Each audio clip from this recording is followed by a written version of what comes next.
एक हाथ में धनुष संभाले दूसरे कर में तीर, अयोध्या लौट रहे रघुवीर, मिटाने जनगण मन की पीर। ये जो वातावरण है वो केवल 2 4 5 दिनों में तैयार किया हुआ वातावरण नहीं है। पिछले 500 वर्षों का कड़ा संघर्ष, और उस संघर्ष के बाद ये उसका प्रतिफल है कि भगवान राम 22 तारीख को आज अयोध्या में प्रकट हो रहे हैं, विराजमान हो रहे हैं। और एक बहुत भव्य मंदिर जो राष्ट्रीय स्मारक के रूप में आज पूरे देश में प्रकट हुआ है, उस राष्ट्रीय स्मारक, उस श्री राम जन्मभूमि पर विराजमान होंगे। अगर हम पूरे संघर्ष की बात करें तो ये संघर्ष उतना ही पुराना है जितना पुराना भारत में आतताइयों का आगमन है। जब भी भारत में विदेशी आक्रमणकारी आए, आतताई आए, तो उन्होंने सबसे पहले यहाँ के जो सांस्कृतिक और धार्मिक स्थल थे, जो सांस्कृतिक और धार्मिक जो देवता थे, जो आस्थाएं थी, उनको नष्ट किया। सबसे पहले आकर उन्होंने काशी विश्वनाथ, अयोध्या धाम, उसके बाद मथुरा, और इस तरह से जो देश में जितने भी आस्था के केंद्र थे, जहां पर लोगों की आस्थाएं थी, उन आस्थाओं को उन्होंने एक एक करके खत्म किया, एक एक करके नेस्तनाबूद किया, और उन्हीं मंदिरों के, उन्हीं देवालयों के मलबे से ढांचे तैयार किए। और उन ढांचों को इसलिए भी तैयार किया कि कल जब आगे आने वाली पीढ़ी यह देखेगी कि हमारे जो आस्था के केंद्र हैं उन पर विदेशियों के पदचिन्ह हैं, तो वह अंदर ही अंदर हीन भावना से ग्रसित होगी और कहीं ना कहीं उसके अंदर का आत्मबल कमजोर होगा। हम बात करें उन हजारों लाखों लोगों की, जब पहली बार मीर बाकी में हमला किया बाबर के कहने पर श्री राम जन्मभूमि मंदिर पर, उसके बाद उसकी सुरक्षा में तैनात क्षत्रियों ने, आसपास के राम भक्तों ने और पूजा पाठ करने वाले, उस मंदिर की सेवा करने वाले ब्राह्मणों ने अपने खून से राम जन्मभूमि की सुरक्षा की, रक्षा की, लेकिन वह राम जन्मभूमि को नहीं बचा पाए। उनके रक्त से सरयू लाल हुई, उनके रक्त से पूरी अयोध्या नहा गई। उसके बाद लगातार संघर्ष होते रहे।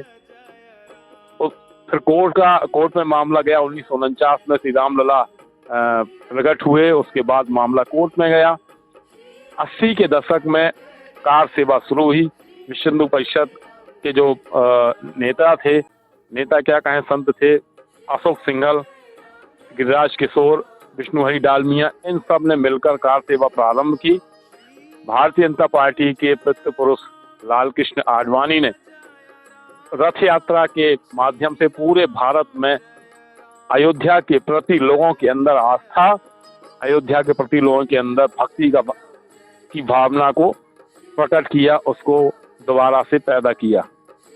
उसके बाद फिर 1990 का वो काला दिन, जब मुलायम सिंह सरकार ने गोली चलाने का आदेश दिया और निहत्थे निरीह राम भक्त अपना बलिदान देकर, अपने खून से अपने जीवन को अमर करते हुए श्री राम जन्मभूमि पर बलिहारी हो गए, बलिदानी हो गए।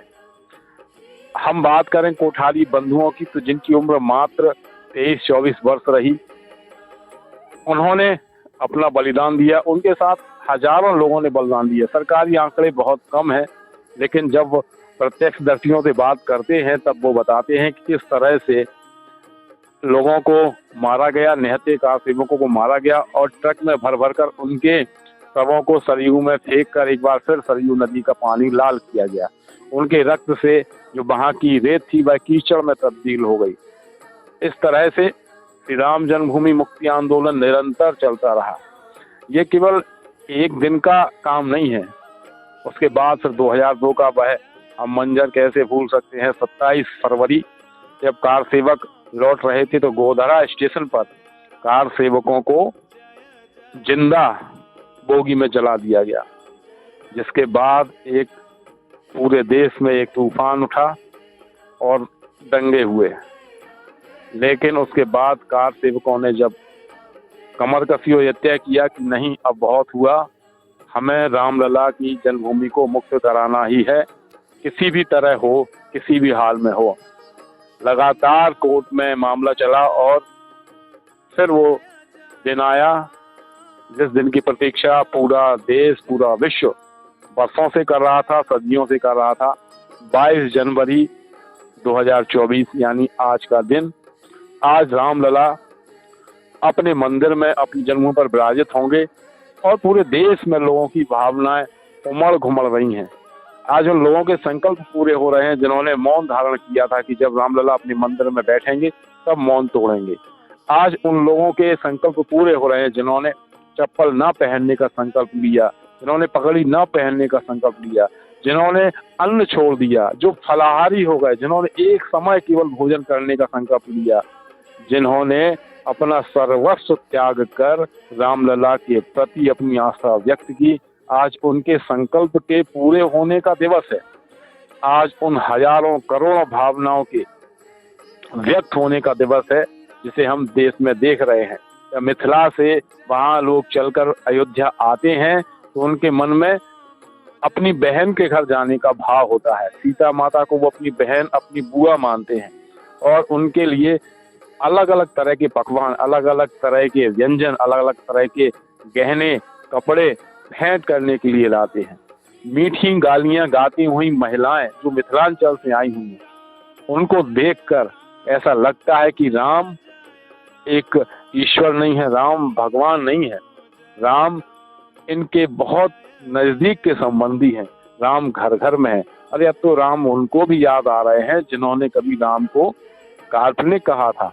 आज वह कबीर के राम की आड़ लेकर या सूरदास के राम की आड़ लेकर खुद को राम के सामने और राम से जोड़ने का प्रयास कर रहे हैं। जिन्होंने अदालत में, कोर्ट में कहा कि राम हुए ही नहीं, एक महाकाव्य है, आज वो भी राम के अस्तित्व को न केवल स्वीकार कर रहे हैं बल्कि ललायत हैं कि एक बार रामलला के दर्शन उन्हें मिल जाएं, एक बार रामलला के पास वो भी देख आएं, एक बार उन्हें भी झलक मिले कि रामलला लगते कैसे हैं।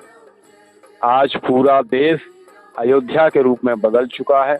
जहां देखिए वहां राम है, हर नगर अयोध्या है, हर मंदिर राम जन्मभूमि का मंदिर है, जहां केवल और केवल एक ही ध्वनि सुनाई दे रही है, जय श्री राम, जय श्री राम, जय श्री राम।